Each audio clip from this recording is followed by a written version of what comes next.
Rest in peace, champ. Go ahead, Reggie. Yeah, go ahead, Reggie. Yeah, so I'm getting news out that Patrick Day has passed away. Seeing several folks that are involved in the fight game that are putting out the word that the fighter has succumbed to his injuries, man. And this is terrible news because it's also been reported and put out about another fighter losing his life, a former fighter losing his life down in Mexico.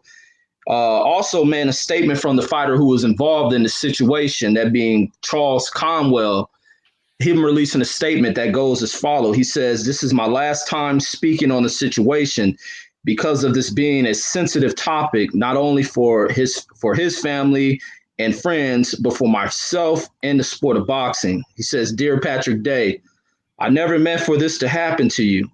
All I ever wanted to do was win. If I could take it all back, I would. No one deserves this to happen to them.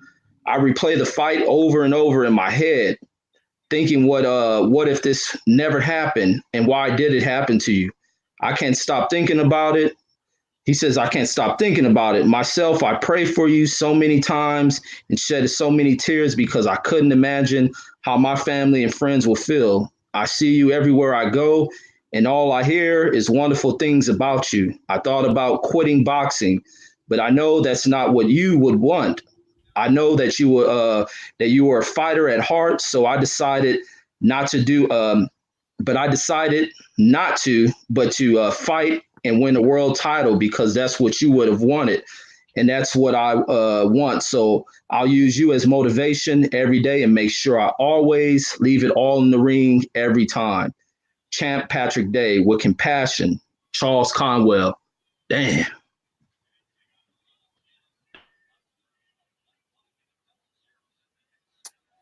Wow.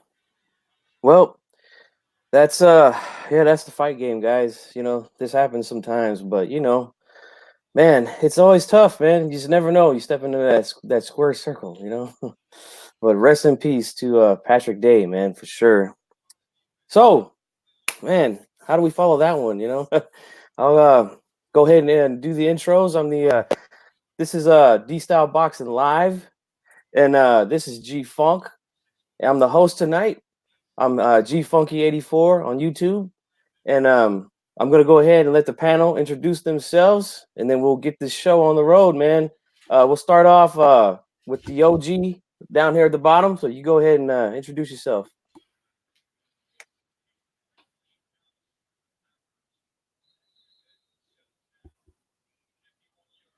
Can't hear you, man.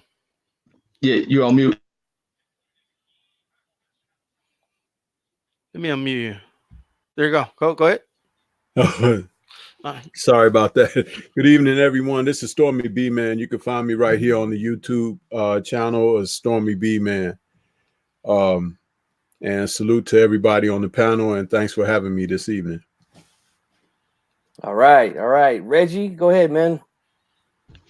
Man, what's up, everybody? What's up, my brothers? What's up to everyone in the chat? Man, this is Reggie Owens from Boxing Conversations with Reggie Owens.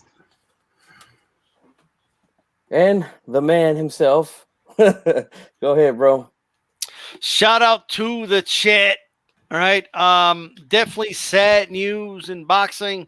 This is the unfortunate reality of the sport. It is our guilty pleasure to a certain extent. It is a violent sport and should be taken serious. And that's why I take a lot of things about this sport serious. And my thoughts and prayers, of course, are with the families and not the. It's tough, man, because these are not like obscure fights. It's always sad, but it hits closer to home when you have footage of what happened. It hits closer to home. These prize fighters are a different breed, and man, this is always a sad time for boxing. But look, these fighters themselves will tell us, hey, keep it moving. You know what I mean? So life does go on, but they will not be forgotten, man. These warriors are what makes the sport. Without these warriors, we don't have a sport. So God bless them. Absolutely, man. And also, if I could say something real quick about the tragedy, man. You know, I kind of grew up in gyms with trainers and fighters and things like that, man. And I've seen some of these guys who had, you know, maybe 6, 7 fights pass away, you know, during training and stuff like that, man. So yeah, I understand what you mean, D-Style, when you say it hits home sometimes, man. You know, you just, man, it's unfortunate that these things happen in boxing, man. But you know, they're hopefully we don't get too many more, man, because they're starting to become a regular thing now, you know, and I don't like it. But so yeah, let's go ahead and start off here with the weekend recap here with these guys here and with these boxing experts here that I'm joined by. We're going to talk about the zone fights this weekend. We're going to start off with the Ukraine, right? The guys from Ukraine, Usyk. I always get those countries confused, man. So if I say something wrong, man, please forgive me. But Usyk makes his heavyweight debut against Chaz Witherspoon, man. So we'll go ahead and start with we'll go ahead and let Stormy B go in on the what did you think about this particular fight here with Usyk and Witherspoon? Oh man, this fight, I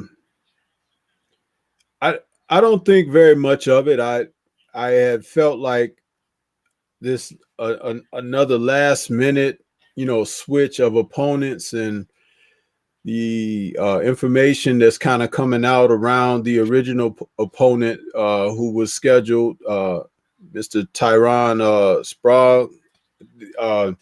They're saying that he failed a drug test or whatever, but he's vowed that he's clean and that he's got proof of being clean, and there's something else going on behind the scenes, which I actually believe to be true. We can almost see that there's a pattern here with the promotions from this particular group, and the fighters that they're bringing into the U.S. to face off, which is it invokes thoughts toward real seededness in the sport. So that being said, aside, I didn't think very much of the fight because Mr. Witherspoon, who was basically fresh, we say it all the time when we say someone didn't put in any training, but he was literally fresh off the couch with literally days to prepare, if you want to call it that. You're just getting a call to come in and be an opponent, taking a check for a payday. But amazingly, because of his experience and his guile, he was even able to last 7 rounds against this guy who's supposed to be a prospect in the division after being a undisputed cruiserweight champion, someone who they've disrespectfully placed along the lines of former champions of that division like Evander Holyfield, who's a Hall of Famer. And I find that a disgrace within itself. But the performance by Mr. Useless, I refuse to call him by his real name because he hasn't done anything to make himself proven. So Mr.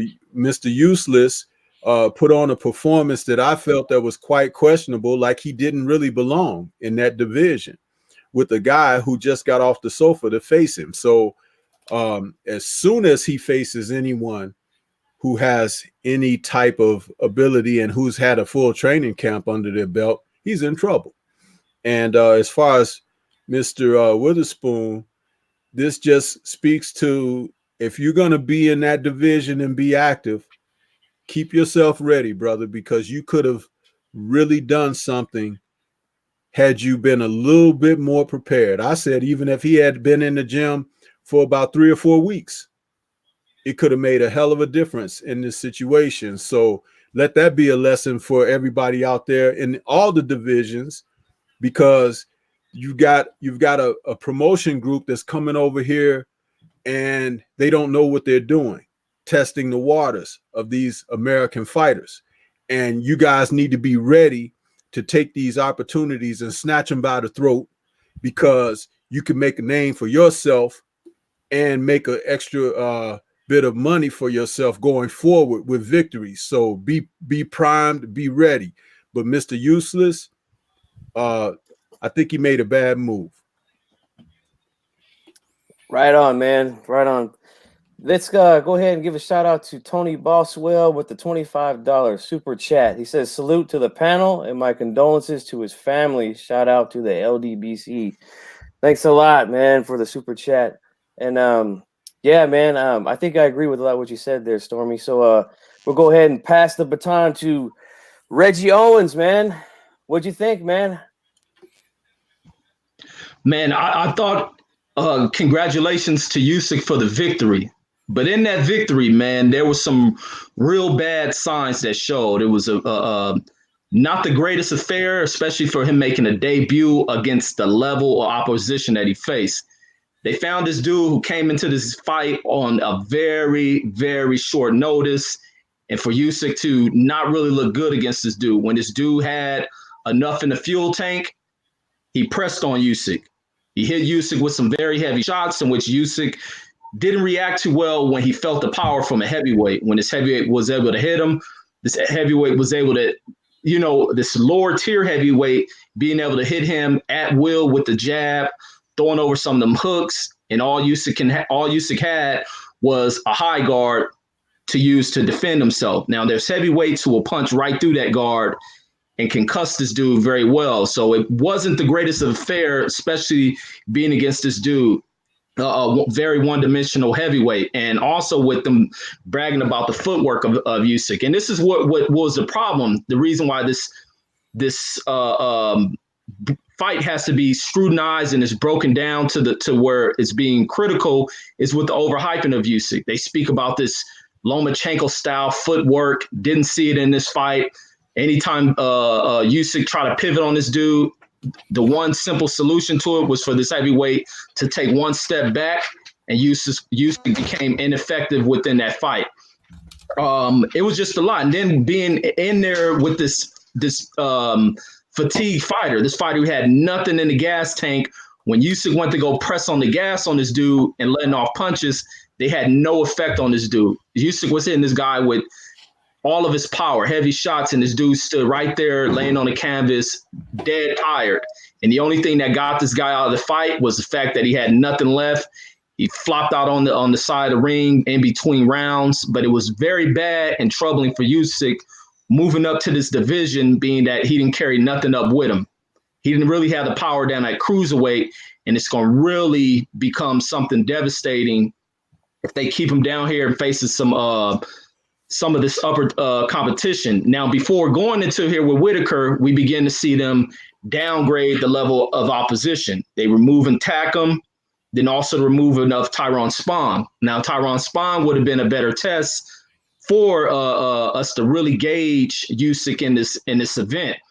Them fighting Whitaker is a fighter nobody ever seen, but we knew that Whitaker couldn't give him anything, especially with this short notice, and especially what came out of it. Now, DAZN and the post of this came up with every sort of excuse to kind of try to soften and rehash things with casual or our first-time viewers who brought into what they were selling as far as Usyk, and them seeing the product and not being impressed by it. Now them coming up with all those lame excuses.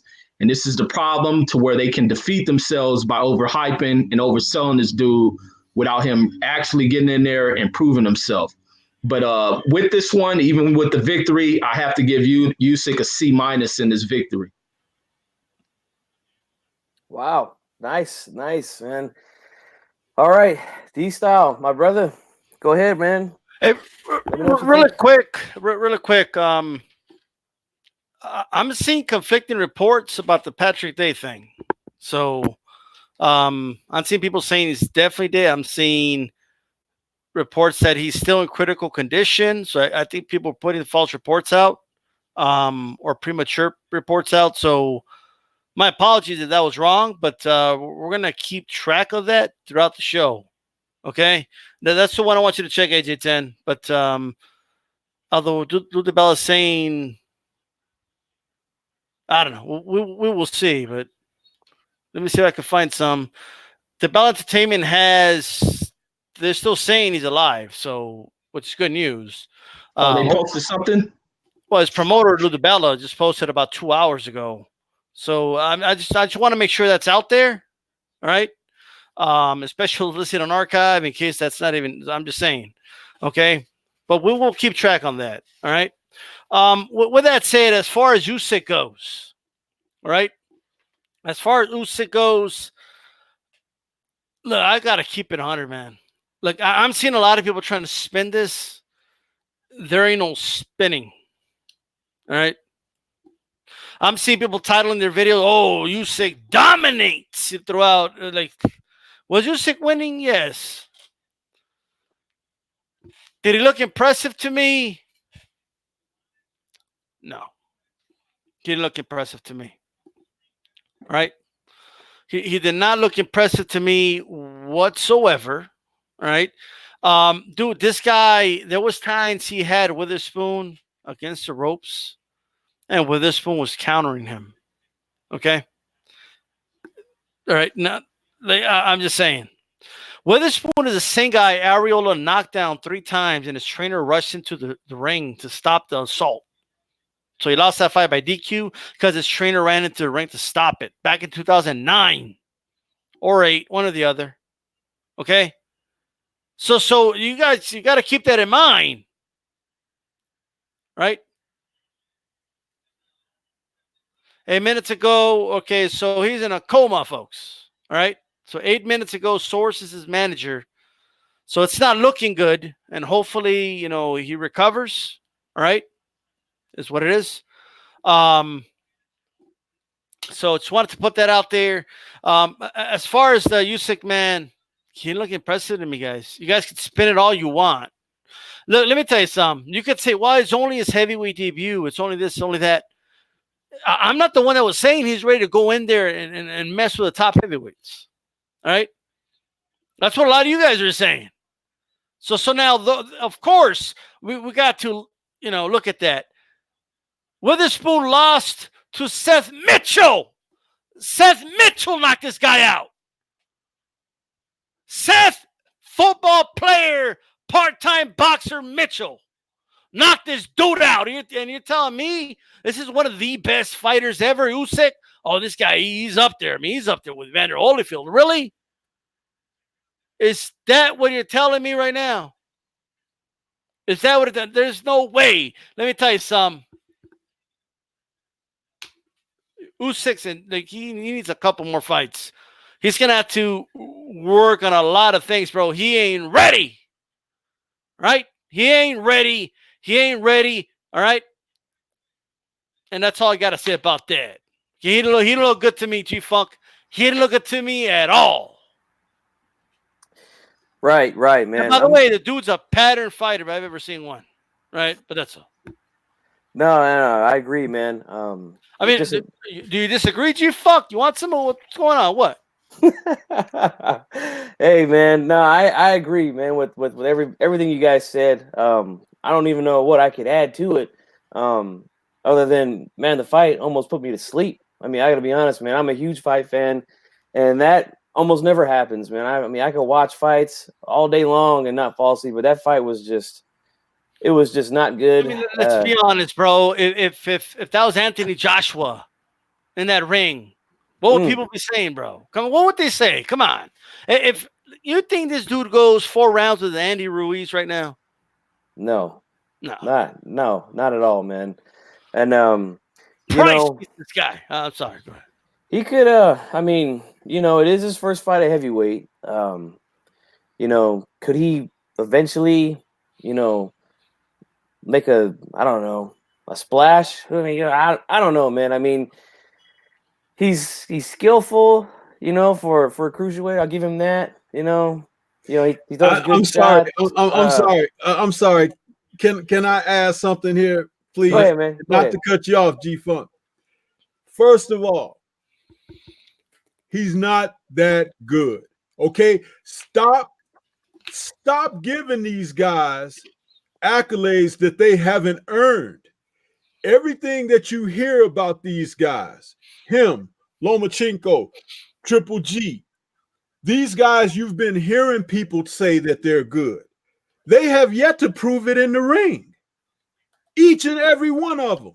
He being the latest. Okay, I saw things. I'm going to break it down right now. I should have did it in my first in my first episode of you asking me, but I'm going to go to the technical aspect of it. Go First in. of all, he was not landing a jab. He was being jabbed. Okay. He was bouncing around unnecessarily, wasting energy and time. Okay. Doing nothing. Chaz wasn't doing very much because he wasn't in shape. Okay. So Chaz couldn't really chase him and do a lot of things that he may have wanted to do because he would have gassed himself out even earlier. Because he was 246 or almost 250 pounds, which was his heaviest ever. So that I can give him a break on that.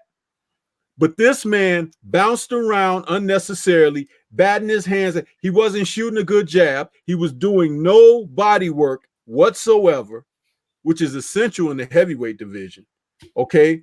Then he was being hit by straight punches. Okay. Walking into him. And every time that a right hand by Chaz would barely touch him or glance off the glove, he was going straight back in a straight line. Okay. And a right hand puncher for a southpaw, that's a dangerous recipe for him because he's going to get his head blitzed. Okay. Then he has no head movement. All he has is his guard up like this. Okay. There's no bobbing, weaving, slipping, moving, rolling his shoulders. None of that. Okay. This guy is not a good fighter. He's not. I've seen good fighters. And don't forget, they tried to equate him at that lower weight class with Evander Holyfield. Evander Holyfield was on the 84 Olympic team, gold medalist. And everybody know how those men did back then. Okay. So in his 12th pro fight, he was taking on the likes of Dwight Muhammad Kawi, who was the gorilla of the division at that time. In his 12th pro fight, he lost 12 pounds in a 15-rounder, defended the title 5 times, and then in the 5th defense, he came back and fought Dwight Kawi in a rematch and stopped him in 4. Went on, unified the division, and beat good fighters for those other titles. And then moved up to heavyweight and fought James Quick Tillis in his first pro heavyweight fight. Okay, so James Quick Tillis, a former perennial title contender and he was always in the top 10, top 15 for most of his career. Okay, so he was a good fighter. So Evander didn't go in there and take a guy off the couch. Okay, so stop giving these guys the credit that they have not earned. He is not a good fighter. Show me a good fighter. This guy, he was going neck and neck with Tony Bellew. Tony Bellew. I mean, no, he's not a good fighter. And I'm sorry. I'm not trying to be disrespectful, but I'm trying to open your eyes up and don't say what other people are saying who are trying to promote that narrative. We've got good fighters over here that don't get the luster, that don't get the accolades, that don't get the respect of being acknowledged over people like that.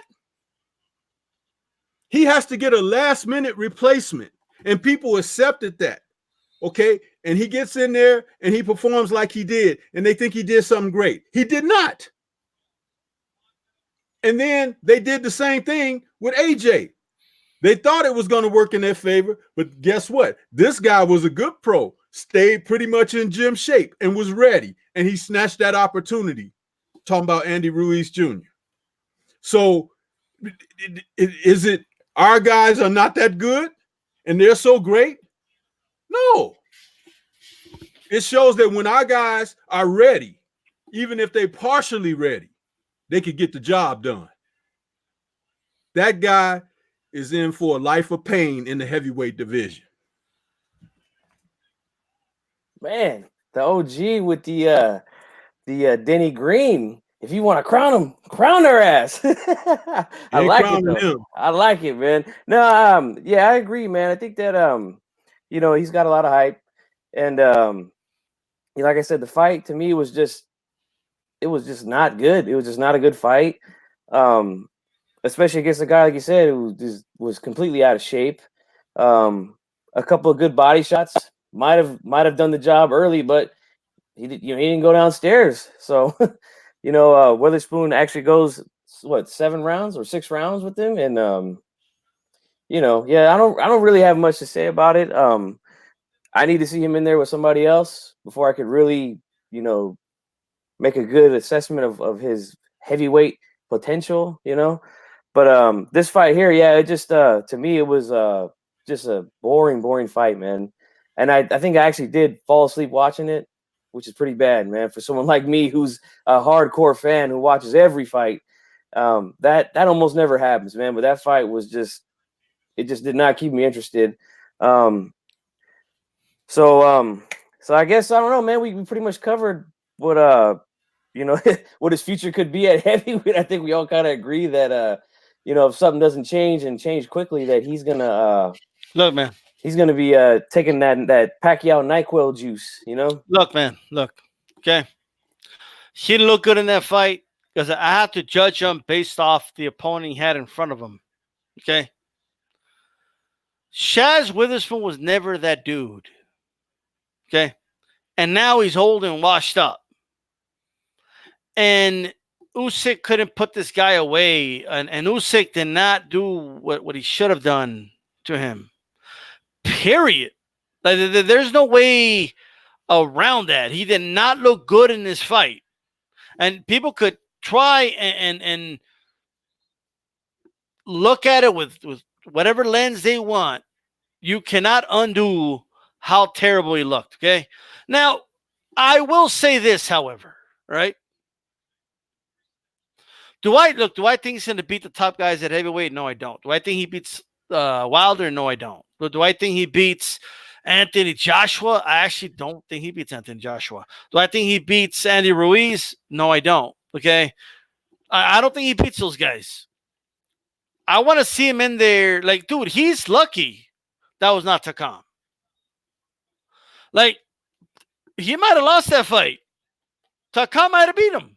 By what I saw, right? By what I saw. I told you, look, this cruiserweight division is weak. I told you guys it was a weak division. No, but he collected all the belts. Look, I give him credit for collecting all the belts. And he did. So we should give him credit for that accomplishment. But now he's at heavyweight. Now he's with the big boys. And he didn't look so good against a big boy. And this is an old, washed up, very inactive Witherspoon that I saw Areola beat the shit out of. I saw Tony Thompson beat his ass. I saw a football player beat his ass. That's an alarm to me. Woo! Like, alarmed all over the place. Like, he didn't look good in that fight. Period. So all Usyk fans, we need to acknowledge that he didn't look so good. It's time to go back to the drawing board, okay, and figure out some shit because this dude's in trouble. I got one name for him in the future: Adam Kaunaki. It's over. Whoa. Kawanaki would have beat him. Kaunaki knocks his freaking brains out his head. Yeah. Because there's nothing that he could do to hurt Kaunaki. Nothing. Literally nothing. Just saw Kaunaki go life and death with Chris Areola in one of the fights of the year. Yeah. And both of those men, much respect to both of them, because they're good fighters. They're quality fighters at the heavyweight division. I wouldn't dare to try to suggest them as gatekeepers, but they're truth tellers. If you're in there and you've got anything and you can hang with those two men, you've got something. He gets past neither one of those guys. Neither one of them. Even though Areola says he's going to check out, he could still come back and clean this guy's clock. I think after Saturday, I think they rethinking this thing. I got to be honest. I think it'll be a hell of a. He'll have a hard time with him, but I think Usyk beats Areola right now. But Adam, like, you know what I mean? Like, he could beat him, but that's what I'm looking at right now. I'm looking at like a slightly better version of Adam at heavyweight right now. Yeah, because you got to have real power to keep Areola up off of you, and with that weight coming straight at Usyk, he ain't ready for it. He was in there with a guy with bad mechanics who didn't press him. The rest of these heavyweights are going to move straight at him. And with Areola being what, about 260, 250, is nothing Usyk can do to get him up off of him. Areola let his hands go. He's going to hurt that dude. He'll force a ref to step in there and stop it. I think he's just at the wrong weight. It's not about mass. He doesn't have the strength to compete with these dudes. These dudes are titans of this division. These some very massive heavyweights, and this dude should have kept himself at the cruiserweight division. But with the money, he's looking for the money, and that's the reason why he jumped himself up out of that cruiserweight division. They'll try to find him paydays by trying to pull off these BS tactics of facing these, weak competition, but it's not going to work because how they hyped them, fans ain't going to let him slow track himself through this division. He's going to have to fight some real competition, and it's probably going to end bad for him. I see nothing but sharks circling, brother. I'll tell you like this. When you run names off, even the slow motion film that is Joe Joyce, that guy gets him. Okay. Daniel Dubois, you know what young monster he is. Okay. Dillian White, the Lycan. He can clean his clock. I mean, there's nowhere to go. And then they're talking about him being a WBO number 1 rank. How do you get that looking like that and then expect, man, please let Andy Ruiz finish his job and his work and go out there and smoke this guy too. Dude, if let me tell you something, man. If any of these top guys fought Chaz Witherspoon, they would have been, first of all, criticized for fighting Chaz Witherspoon. Okay. And if they went more than 5 rounds with him, like they would have been like, just imagine it took Wilder that long to put this guy out. Okay. We wouldn't hear the end of it. And by the way, I would be one of them. So what the hell did it take him so long? So that's all I got to say about that. And if you guys don't like it, okay, hey, Hat Man. Remember you said, I want you to look at me in the eyes, Hat Man. Okay. Remember you said that Wilder should avoid this guy like the plague. Do you still believe that shit? Go ahead. I highly doubt that, man. He don't want none of that smoke. But yeah, make sure you guys on the way in, you throw that jab at that like button. Make sure you subscribe to the channels of everybody here on this panel. And yeah, I think we've had enough of this topic, man. This guy, we'll move on. So the co-feature, by the way, super chat from Boxing Conversations with Reggie Owens, man. Good stuff, bro. Good stuff. How about don't forget the sponsor, by the way. Oh yeah, sponsored by Sharpie, the official Sharpie there that DStyle's holding. So we'll talk about the fight before the main event. We don't say co-feature around here or co-main event. Bivol, what did you guys think, man? We'll start off with DStyle. Go ahead, man. Let me tell you something. Bivol, okay, let me tell you something about this guy. You guys still think Kovalev is the weakest link at 175? You guys still think that? Like, do you honestly still think that, guys? Lenin Castillo? This isn't exactly the Jose Luis Castillo of 175, guys, okay? I mean, he's okay. I mean, he's all right. Lenin Castillo, but he's not like some top fighter, bro. Okay. If Kovalev would have gone 12 rounds with Lenin Castillo, we wouldn't hear the end of it. Oh, Kovalev, he's done. See, he couldn't even put, this guy away. Oh my God. What happened to Kovalev? What's wrong mentally? I think that war fight is still in his head. Bivol won the fight. He did win wide. I think people are going a little too far. I think when I think domination, I'm not quite, he's clearly winning wide on the scorecards. It's not necessarily domination. Some of those rounds, sure, but the guy's okay, man. His combinations are okay. He's got fast hands. And I mean, his footwork's okay. Like, I just think the word okay, like he does everything okay. And he's the weakest link and I'm dying to know what you guys think, but I think he's the weakest link at 175 pounds. That's what Bivol is. Bivol. Yeah, man. So I'll just go ahead and chime in right now before I pass the baton over. But yeah, just another fight that just could barely keep me interested, man. You know, I heard a lot of talk about this dude, and this is not the first time I've seen him fight. I've seen him fight before, and you know, I understand why some of these guys say what they say, but I'm just not seeing it myself.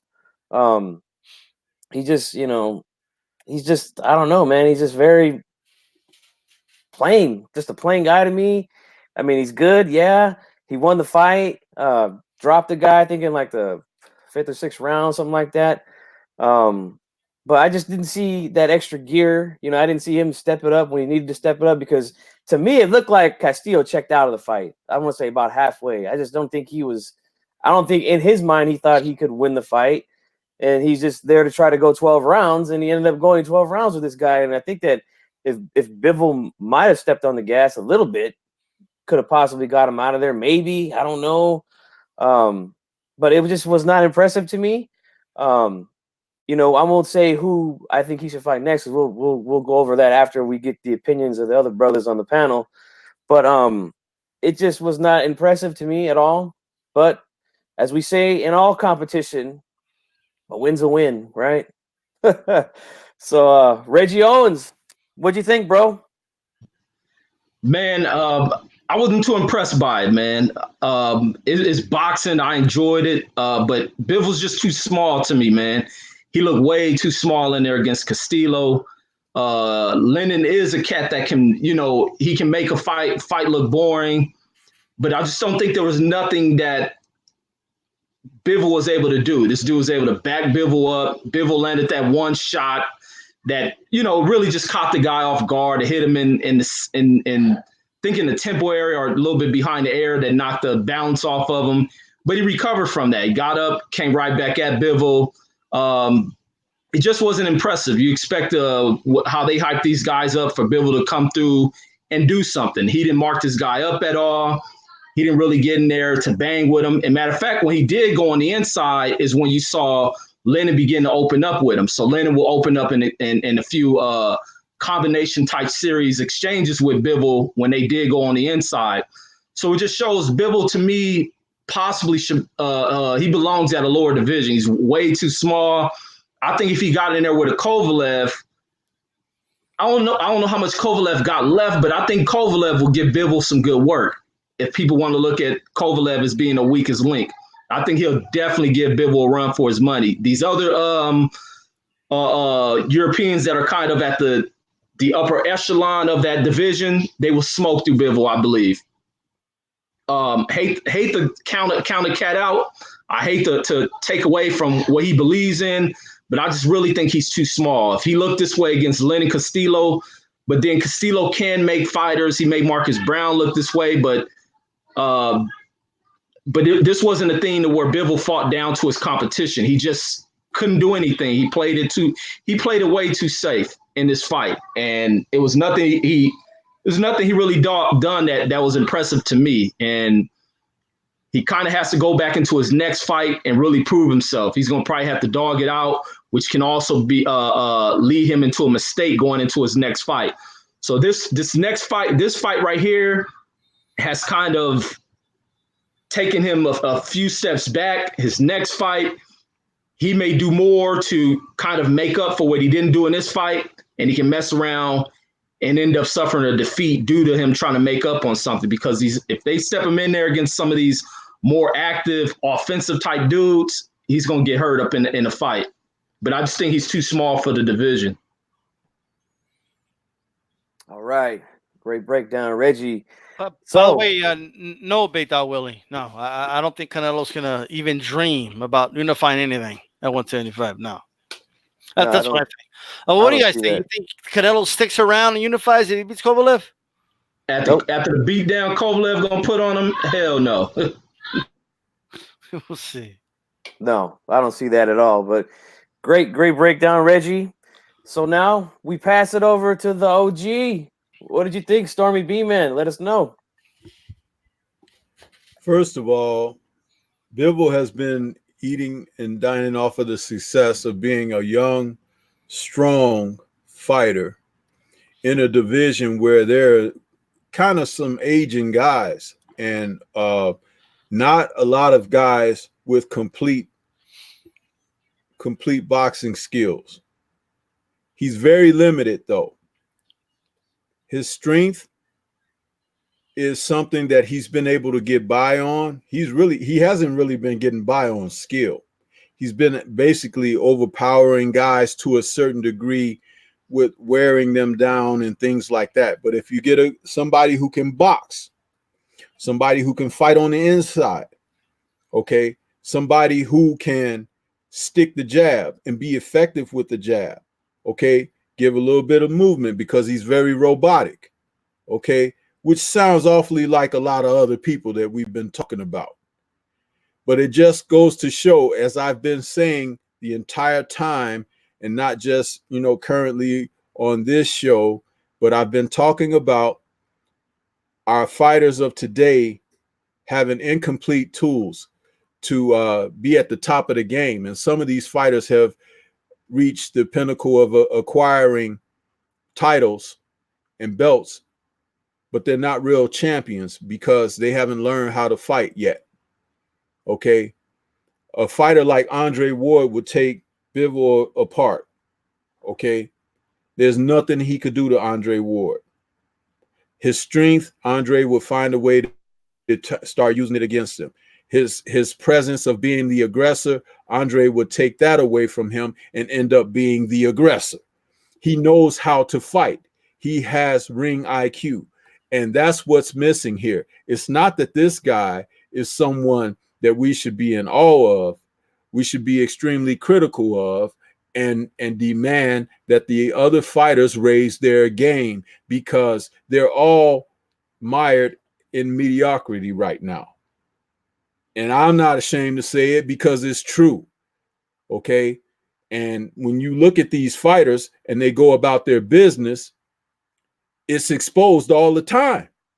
It's just that sometimes people realize when there's nothing left to eat but bologna, yeah, you could fry it, you could grill it or something, put a little extra this or that on it. It's like, oh, it was great. But it don't taste like the steak tasted though. You see, and we haven't had steak in that division in a while.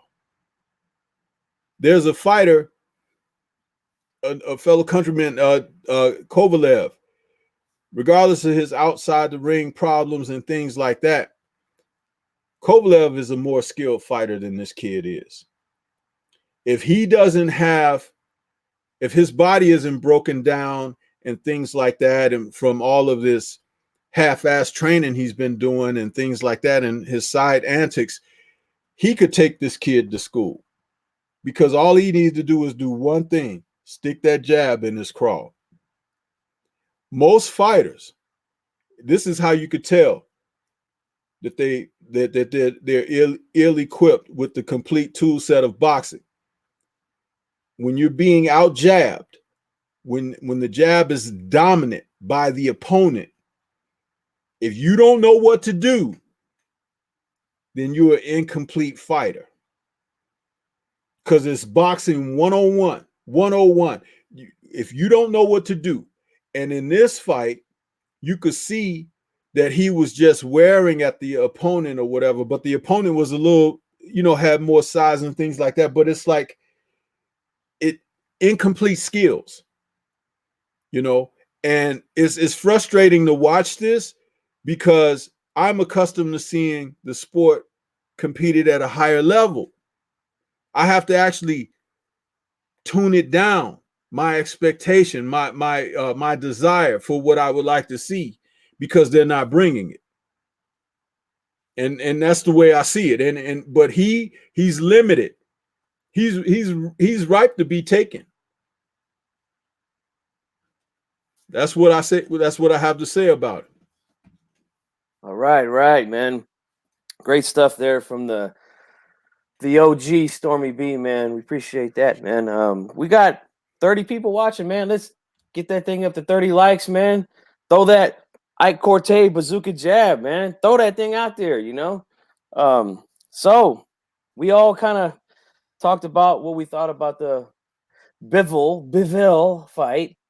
So real quickly, who do we see him fighting next at light heavyweight? What does his future look like? What do you guys think, man? We'll start with Reggie this time. Take it away, Reggie. Man, with him, I think he's hungry and he wants to challenge himself. His best bet is probably gonna be Jean Pascal. He wants to find he needs to go and measure himself against kind of a faded guy with a little bit more experience. Jean Pascal will probably be his safest bet. Not sure where Marcus Brown comes back after that cut. And then also Badu Jack is looking to return from what I've been seeing with him. Been seeing footage of him returning to the ring. Badu Jack may be a viable opponent for him. The Volstics, but he holds a title, right? He's a champion, right? Yes. But his best bet, I think, is probably going to be Jean Pascal. The other guys, the guys fighting this coming week, he may want to stay away from them. But I think the Pascal test will be his best choice. Or even, matter of fact, stepping back into giving Anthony Yard a shot and then really get to seeing where he's at. So that's my two. Jean Pascal or Anthony Yard, his shot at seeing where he is.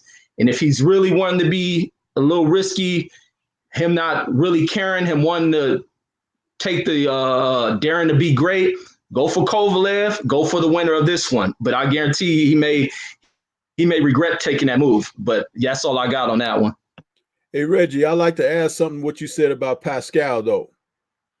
And it's the same reason that Marcus Brown found himself losing to Pascal. Pascal might be a little bit faded, might be, but I'll tell you something.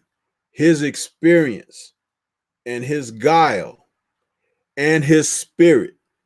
See, when you have a little bit of everything, you can be alive. You could be a live wire. See, the other guy that he beat that fought Andre Ward, what's his name? Barrera, Sullivan Barrera. Sullivan Barrera had a little bit of strength and he had the spirit, but he didn't have the skills. Pascal has a little bit of everything. And the fact that he won the title again gives him a little bit more motivation. And it's not that easy when you could take a guy who can't fight on the inside, okay? And you could take it away from him. You can make it a dog fight. You can put him in a position that he hasn't been in before. You see, because it's not about just being tough and strong. It's about using your head. And don't underestimate the experience factor that Pascal would bring to something like that. Remember, Pascal was the first to go in there and rematch Kovalev. He wasn't afraid of the guy.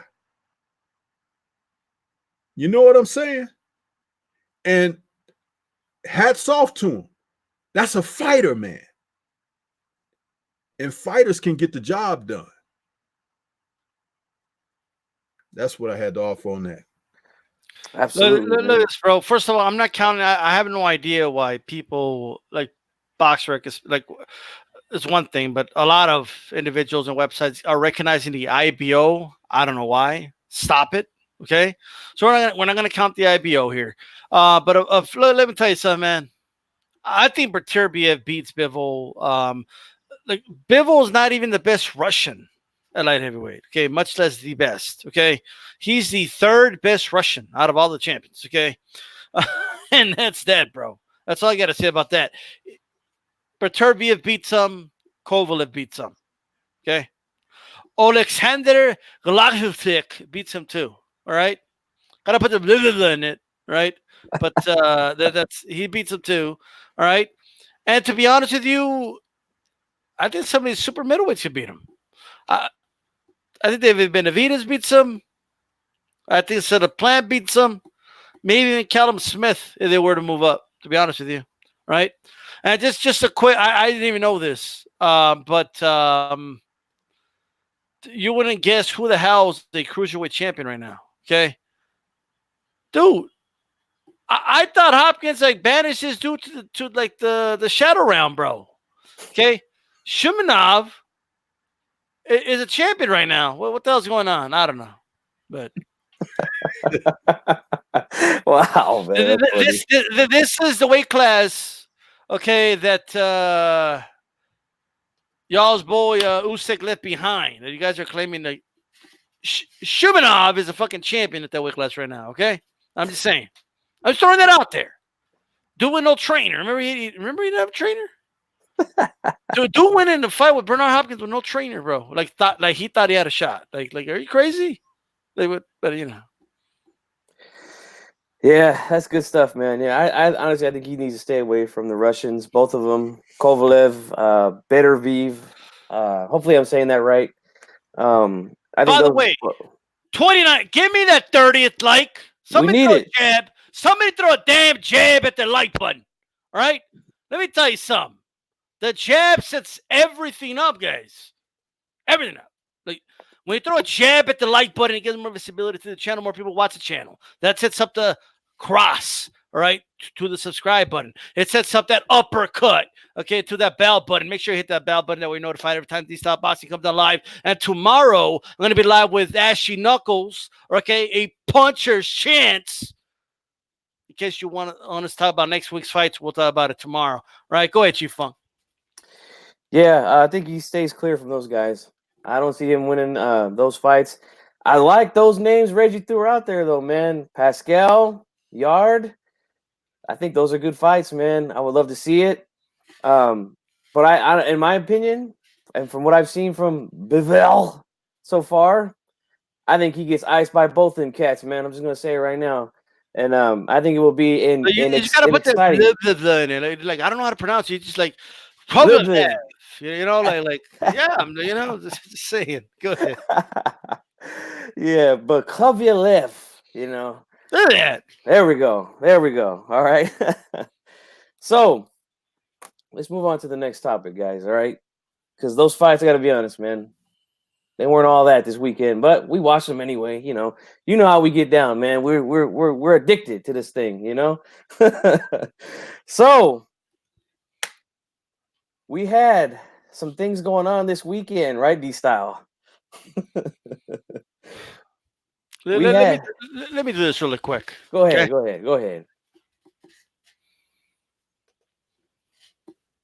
Hey, bro, what you need? Okay. Like, I don't know if you're just joking. Like, I don't know what the deal is. Okay. I saw a little video you sent out with my name on it. All right. let me just say this. Okay. I saw clips of it. You know, EJ, they did a good job putting that together. Right. Bro, like you, it's ironic how you keep saying I'm not all talk, but you're talking about shit that's never going to happen.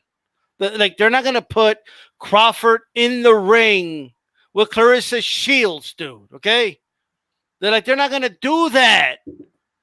That wouldn't get sanctioned. We have a dude fighting for his life with a coma right now. This isn't a game. And you're talking about, it's some female tennis player. You cited that some female tennis player beat the best male tennis player, right? It turned out that wasn't even true. It turned out that all that was a farce. And that tennis player, by the way, was like 20 years retired, like 60-some years old or some shit. Okay? Turns out it wasn't even true that Billie Jean, whatever her name was, didn't really do that. It turns out it was a bunch of horse shit. Serena Williams lost to like some subpar tennis player, and she's the best ever for the women. Lucia Riker already got slept in the second round by a subpar fighter. Like, what are you talking about? And you keep talking about having respect? Well, you definitely don't have any respect and clearly don't understand the difference in not just skill, but athleticism, reflexes, strength, speed, that men clearly have a clear advantage over women. Stronger bone structure. This is, you can't. We need to stop this nonsense. Stop it, dude. You're sounding ridiculous. people are laughing at you. I mean, come on. You couldn't even admit, like, you don't know who hits harder, Wilder or Chocolatito? like, you can't be serious. I don't know. I haven't been hit by them. Have you been hit by them? You can't be serious. And then you look at a camera with a serious face and say it. I said enough. Wow.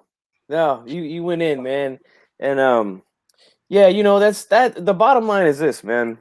It comes down to there's a reason why we're bigger, stronger, more powerful. I mean, the list goes on than women. There's a reason for that. And most importantly, there's a reason why men should not put their hands on a woman, because we know the damage we can do to them. Okay. That's just common damn sense. Okay. And for this guy to sit here and say that he thinks that she could survive 3 rounds, and he said that survive, you know. Let me tell you, this went Survive down 3 for rounds those that of weren't Crawford. there, and I apologize, but for those that weren't, this is how it went down. Okay, I brought up the topic of transgendered men, women, however the hell you say it. Sorry, right? Fighting females. Okay.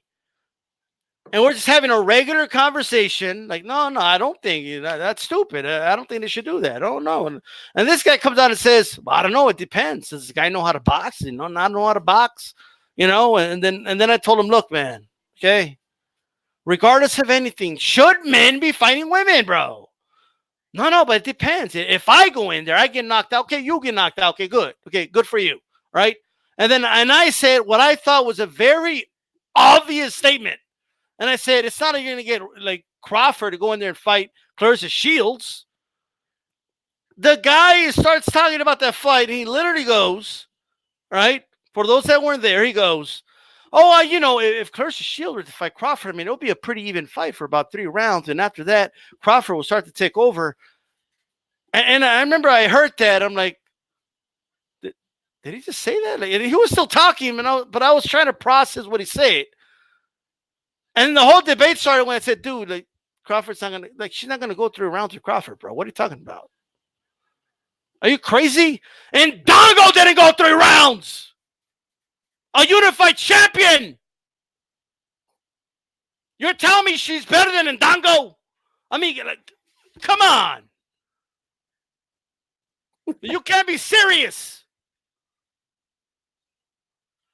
Anyway. The sad part is that's what happened.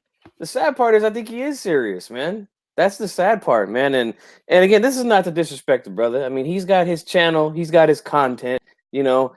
We just chiming in on this thing here, you know. Men fighting women, transgender men, whatever it is, man. A man is a man, no matter what. He has no business fighting women. Period. I don't want to hear none of this, none of that. Period, man. And G-Funk's opinion, at no point in life is it okay for a man to fight a woman. Period. I don't care if she's trained. I don't care if she's got a criminal record. I don't care if she's gone to prison. I don't care if she's been stabbed up I don't know how many times in prison. I don't care how tough she is. Because she's got skills, D-Style. Even though she's a woman, the skills pay the bills. Like, really, just saying skills pay the bills is not an argument. Okay, that's not an argument. Right. And I don't care how many skills she's got. It could all be up here. It doesn't mean shit if she can't see the fucking punch coming. Okay? Like, it doesn't mean anything if she can't execute it because she doesn't have anywhere near the abilities of Crawford physically. It doesn't matter, dude. All right? Anyway, I'm sorry. I know I keep but no. It's all good, man. It's all good. I mean, goddamn with that guy. I'm gonna end my piece right now because I'm gonna let Reggie and Stormy B-Man chime in on this if they want to. I know it's a ridiculous thing to talk about, but in G-Funk's opinion, in no way, shape, or form is it okay to hit women or for a man to fight a woman. I don't care if it's in a boxing ring or not. Okay, she does not go more than 3 minutes with Terrence Crawford. If let's just say hypothetically it happens, Crawford gets in there. By the way, that's right. Shout out to Scrapbook. hypothetically, if this thing goes down and Crawford takes it serious, which I hope doesn't, she doesn't last too long, man, at all. But I'm done with that. Reggie, Stormy, whoever wants to go, you guys go ahead, man. Hey, can I ask who was the person that was coming up with this argument? What you need, that dude.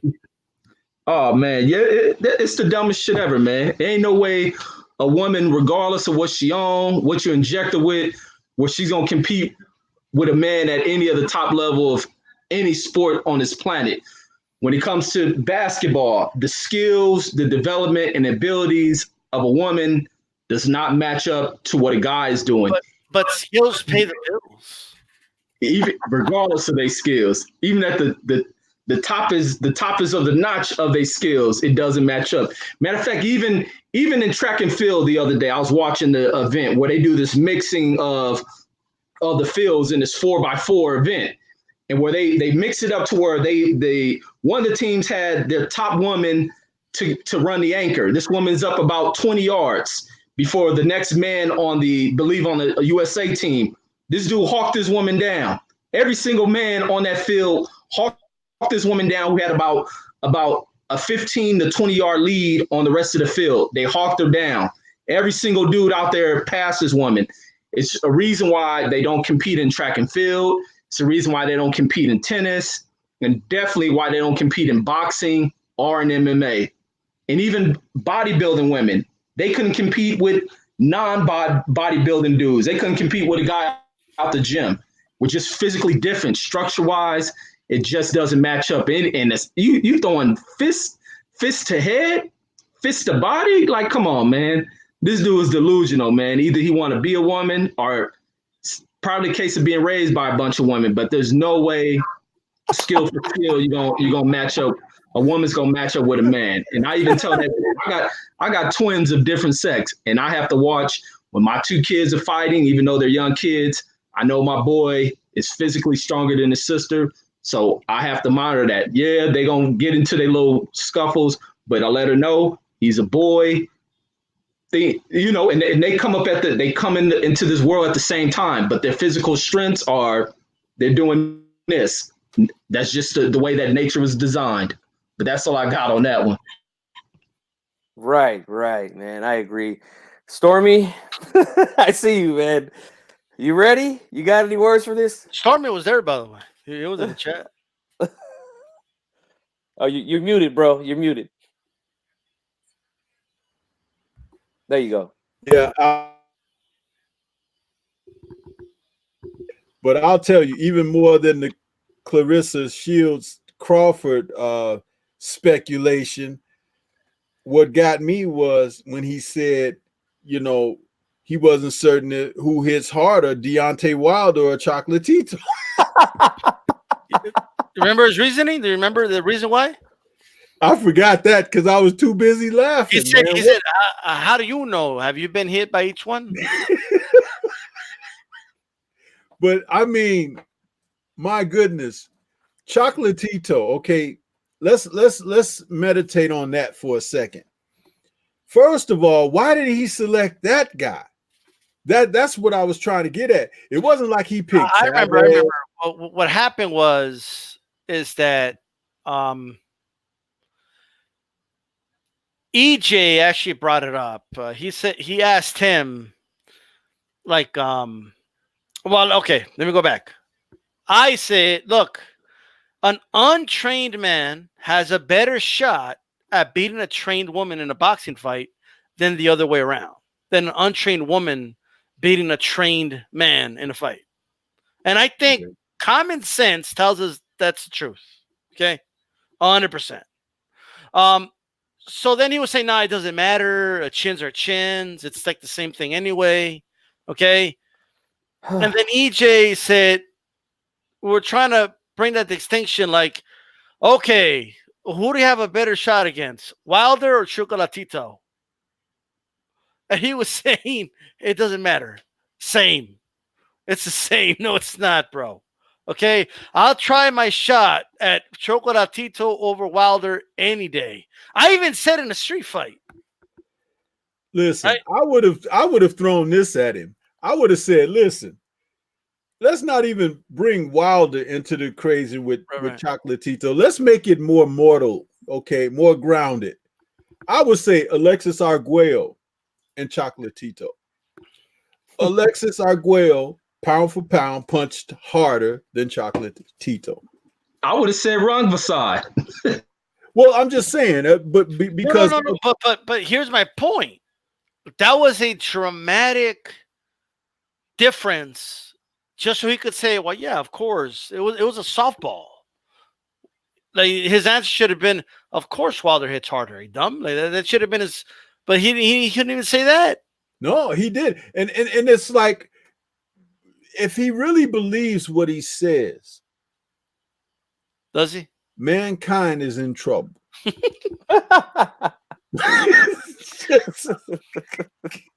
I've been warning, the end is near, but I'm telling you, when you see and hear stuff like that, where people believe their own bullshit, excuse my language, but it's like, dude, and he said it with, like, there was some type of logic to be applied to it. That is like ridiculous, man. But this whole thing about the women and the men, you have to be careful with people like that too, because those are the ones that want to justify being able to be physical with women or want women to be able to be physical with men. So it takes the cooler head and the more sensible person to come in and say, hey, shut up, sit down, just get those thoughts out of your head. Because we just heard Black Fight Fan release that clip from the Trill Talk the other day about Kovalev attacking and assaulting that woman. And to the degree that he went with what he was doing. And I'm telling you, that guy shouldn't be walking the streets. Okay? And that's an example of what we're talking about. This woman was trying to fight the man off. He basically knocked her out like he did a guy in the ring. And he killed a man in the ring. Okay? And he hit this woman with his fist. He beat up her pet, her dog. Okay? And then he come back for more. If the woman could whoop him, she would have, but she couldn't. So how about, dude, take a bite off of that fact right there and just understand he's an idiot. It's crazy, man. It's crazy. Shout out to Teresa D, $2 super chat. I want to say something real quick here, man. Okay. Now, I kept hearing this guy say, talk is cheap and blah, blah, blah. He wants real things to happen. Can I say something real quick? Go ahead. This dude went to Twitter and messaged Crawford and Clarissa Shields about fighting each other. Okay? Wow. And why he dropped it to, all of a sudden, he dropped it to sparring. Okay, all of a sudden, right? But let me tell you, this channel, don't associate my channel with your foolery, bro. Okay? Like I'm not condoning that at all. Nobody wants to see that. That's nobody. Nobody wants to see that shit, bro. Like Clarissa Shields probably saw that and was like this to her sister, like, "The hell is this guy talking about?" Like that's what she did. What are you doing, dude? Like I don't know. But go ahead. He's really serious, man. But I want to talk about this power thing with Chocolatito and Wilder. All right. Now, I'm speaking from experience here, okay, guys? And if you don't believe me, this guy's all about proving things and being real about things, right? I could bring 2 to 3 witnesses here that can back up my claims right now, okay? I've sparred with guys, amateur, professional, right? Sparred with them from welterweight, middleweight, light heavyweight, and heavyweight. And I'm telling you right now, man, the guy who hit me the hardest and hurt me the most was the heavyweight. No doubt about it, man. No doubt about it. And he was the least skilled out of all these guys, the least skilled. And one shot from him had me, I mean, literally, like you see in the cartoons, the guy gets hit in the head and the stars go around. You literally see stars in your eyes when you get hit that hard by somebody. No doubt about it, man. There's just why are we why I mean, I don't know, man. This shouldn't even be a discussion, all right? If it's not a thing, why did he keep saying, "Oh, this guy, I already hits like a heavyweight"? Why are you saying that then? It doesn't matter, right? I mean, the irony of him saying it's like the flat earther saying, like, "Oh, like we've gone all around the world. People all around the world are believers of the flat Earth." Oh, really? Mm-hmm. All around the world? Okay. Right. Like, I don't know, man. First of all, when they say things like, "Oh, we knew he hits like a heavyweight," bro, it's a figure of speech, bro. Okay? Right. It's a figure of speech. Okay? And they're like, no. Sometimes fighters will tell you. I mean, if well, what do you say? Like you don't know until you're in there and you feel it. Look, let me tell you something. If they're in the same weight class, bro, in or around the same weight class, not heavyweight to flyweight, bro. Okay? Yes. There's a huge difference, man. I'm telling you right now. And when I sparred the heavyweight, we had bigger gloves on. And headgear, by the way. When I sparred the smaller guys, those guys are wearing 8-ounce gloves. Okay. I've tasted that down there, man. And trust me, man, there's nothing compares to that heavyweight power, man. Nothing. Let me ask you guys a question. Okay? Who hits harder? All right? George Foreman or Finito Lopez? Is that a real question, bro? Who hits harder? Gotta go, Big George, all day long. No doubt about it. Anybody disagree? Hell no, pounds per square inch. like we just know, right? Like there's no need to have a discussion about it, a debate about it. We just know. We just know. Okay? If somebody told me who would you rather get punched in the face against, Chocolatito or Wilder, I'm gonna pick Chocolatito 10 out of 10 times. Okay?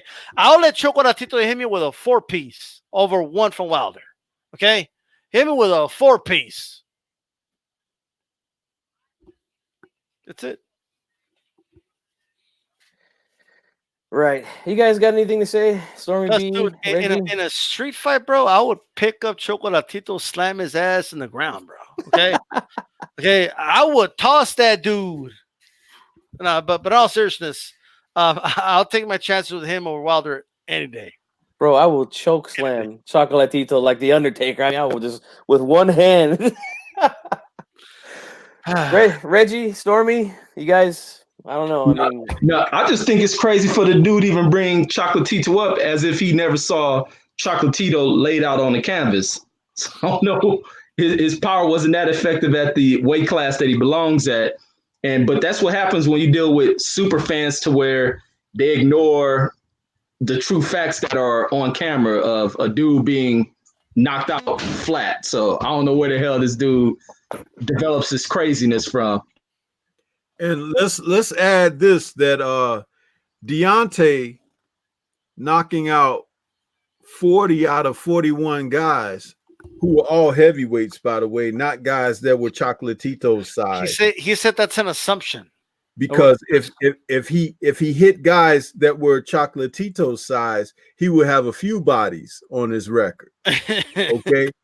But let's just say, and if you look at how Deontay's knockouts occur, he's knocked guys out with full extension, partial extension, caught guys at the end of shots, caught guys coming in.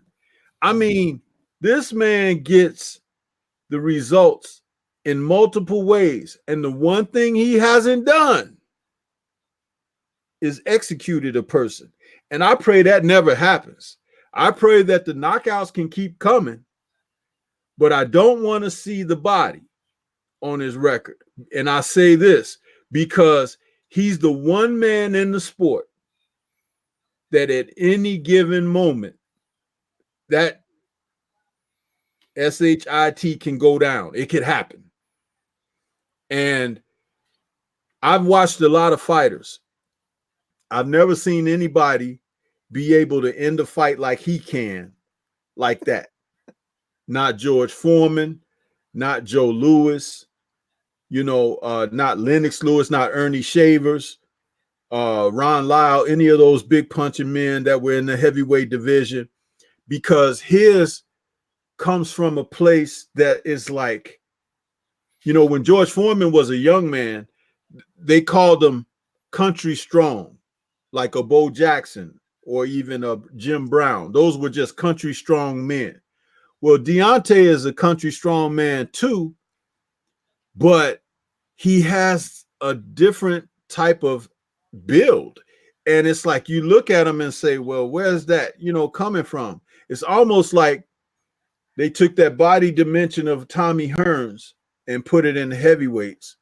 But Tommy could hit like that after Emmanuel taught him how to throw that right hand, because he didn't knock guys out like that in the amateur. Nor did Deontay, by the way. But Deontay can do the same thing with that left. It just hasn't been revealed as much, but he can knock your head off with his left as well. So it's just a God-given thing that he has that has been not seen before. And that thing that people make fun about him, how he gets sloppy sometime, that's all a part of, that's his personality coming through when he does what he does. But when he executes what he wants to do, that is all technique, man. It really is. And you can't teach power. You can't. Right, man. Trying to think of what else I heard. And so bigger, stronger. More little, not as strong. Okay. Like I'm just. Hopefully he understands. There. What about this? The chin thing. We have time to talk about that, guys. The when he said that the Khan and Canelo's chin are equal. He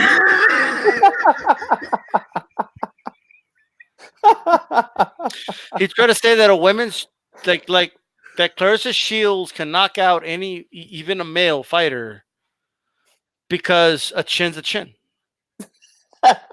A chin is a chin, man. Reggie, go ahead, man. And I asked them, but real quick, so Reggie knows the context behind it. And I asked them, no, a chin. I said, a chin is not a chin. Are you telling me that Canelo and Khan have the same chin? He said, yes.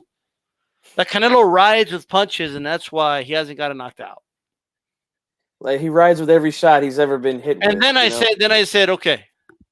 Canelo's never been hit. Canelo's never been hit. And then I said, okay, fine. Angulo and Khan, do they have the same chin, same punch resistance? Yes. Because Angulo rides with punches too. That's what he said. Man, that's a nerd, man. The dude is a straight nerd, is where that's coming from. Ain't nowhere these two dudes' chins are related. And I don't know where the hell this dude gets this from. Man, this dude Khan's been knocked out from 140 on up. So it's no way that this dude really believes. He don't know boxing. He probably just came to it. Boxing's getting hot. Everybody wants to talk it.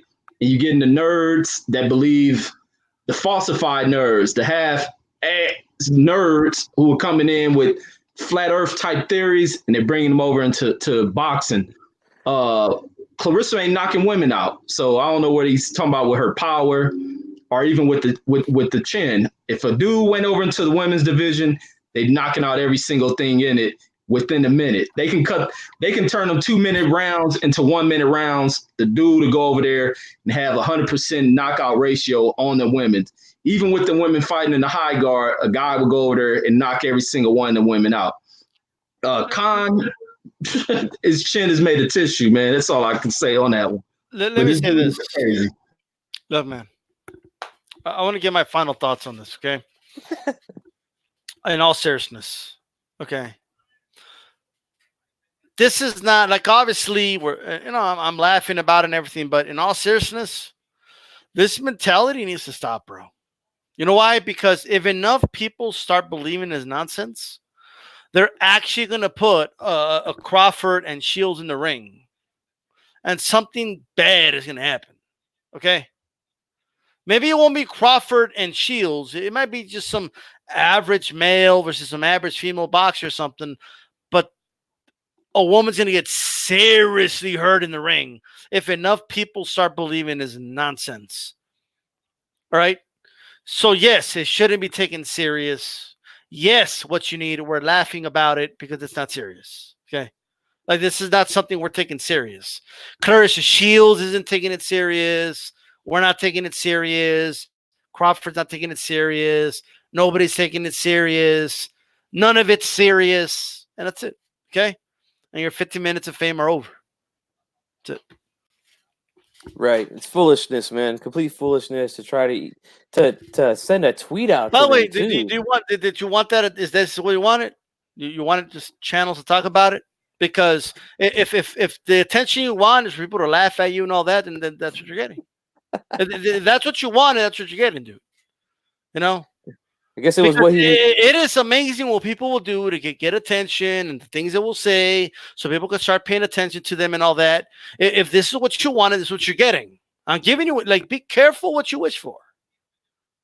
You just might get what you're asking for. You know what I mean? So we're talking about what you wanted to talk about. I really just hope that your next video is, I was just joking, guys. Hopefully. Stormy, man, you have anything to say about this, man? A chin is a chin.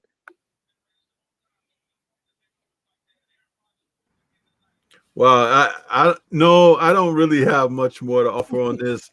I think it was worth a good laugh, a small discussion on how significant it is to keep the males and the ladies separated, and to not entertain the thoughts of a man putting his hands on a woman in any capacity. That is what's good about having this discussion. But beyond that, I think we should let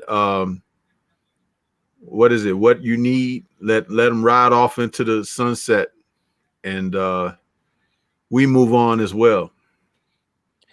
I agree, man. Women fight women, men fight men, period. And that's the way it should be, and that's the way it should always be, man. There's no exception to the rule in G Funk's opinion, man. So I think that about does it, guys. Great show. So I'll go ahead and wrap things up, man. I'll start with myself. I'm G Funk of G Funky 84 Boxing here on YouTube. Make sure you subscribe to my channel. Make sure you hit the like if you haven't hit it already. We're up to about 37, maybe more. Who knows? Great job with the support and the super chats and the on the live feed here. Thank you, DStyle, for having me on, letting me host tonight, man. I appreciate it. I'm always ready to talk boxing with any of you guys, man. This is great, man. We got to keep this thing rolling. Reggie, go ahead, man. Yes, indeed, man. This is great coming on here, congregating with your brothers, talking this good old boxing talk, congregating with the brothers in the chat. You know, also one thing, information put out on Patrick Day. I seen the information, I got it from pulled down, but we're going to keep him in our prayers. Hopefully this young warrior pulls through this situation. Going to keep him in our prayers. So that's the thing that we do with this boxing talk. Like I say, that's why we got cats like guy we were talking about with this woman and chin on chin type things, because boxing is becoming such a hotbed sport.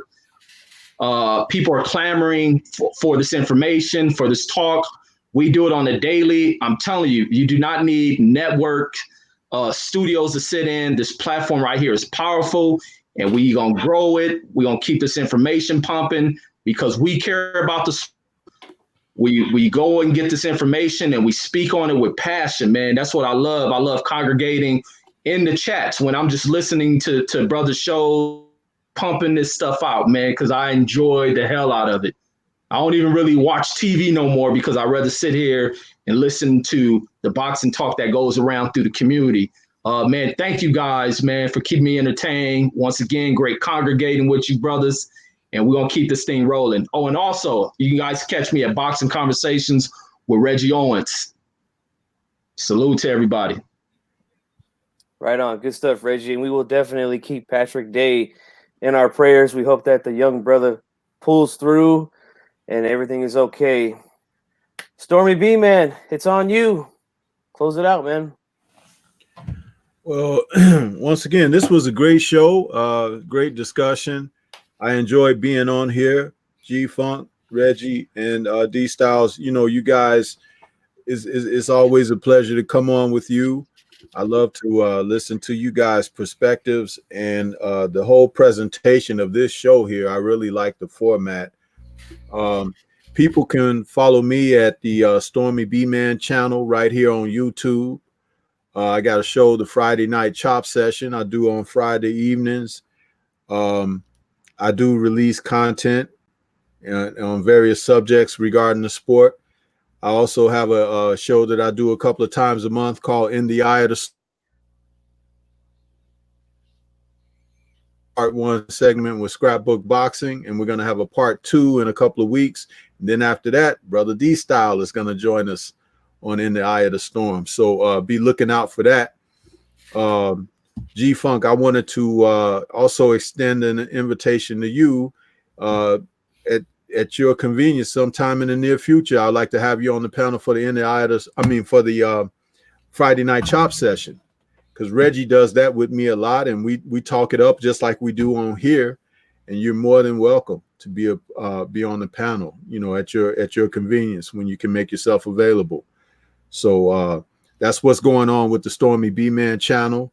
The channel is growing, getting a lot of support. I want to say thanks to everybody out there. There's a few people here in the chat that have signed up and subscribed for the channel.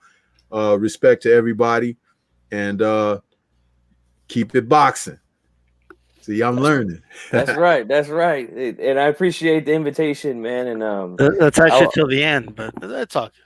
I appreciate the invitation, Stormy B, man. And I would love to join you guys on the Friday nights, man. Definitely.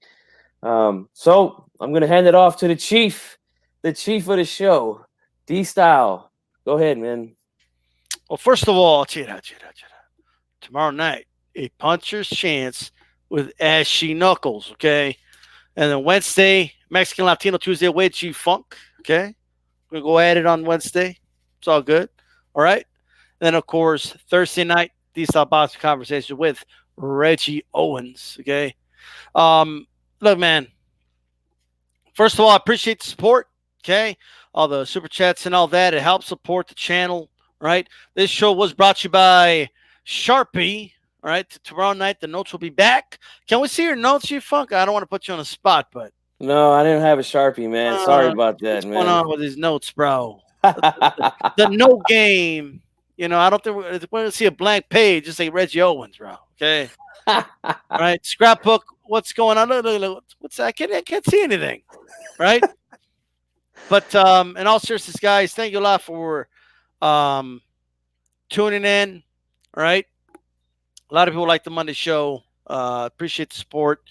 For those listening archive, do not forget, okay? Look, I understand you're at the gym, you're at work, okay? You're driving, I don't know.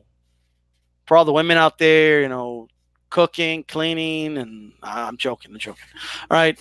But whatever you're doing, you're listening to the show on your earbuds. Don't forget, pull out your phone. Hit the thumbs up. Make sure it turns blue. Thank you very much. Okay. And just enjoy the content, bro.